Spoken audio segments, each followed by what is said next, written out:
цагаан сарын их ажлын хажуугаар мөнгө аяга өнгөлөх аюун амархан арга зааж өгье. За ерөн сүүлийн үеийн мөнгө аягнуудыг өнгөлөхөөр зүлгэж өнгөлөхөөр цоорчих гээд идэг. Надад бол энэ ус, сод, мөнгөлөг цаас 3 байх л болно. За ингээ буцалж байгаа усандаа 1-2 албах сод хийгээд мөнгөлөг цаасаа ингээ жижигэлж хийгээд за ингээ сайхан жижиглээд өгнө.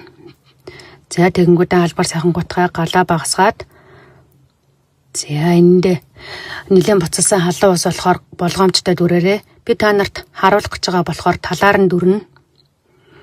За ингэж талаар нь барьж байгаа дүрэн та нар бол бүтэнгээр нь хийгээд доороо нэлээд хээ угалцтай бол бүтэнгээр нь хийчихэр бүр амар гин. Тэгээд 20-30 секунд тахал болно. За одоо энэ бараг болчлоо. За энэ хараа. Тэрэн энэ ер нь зүлгэж мүлгээ цоолоод авах шаардлага байхгүй. Ингээл айгүй амархан дараагаар нь хуурай алчуураар ингээ сайхан харчаад өгчнө.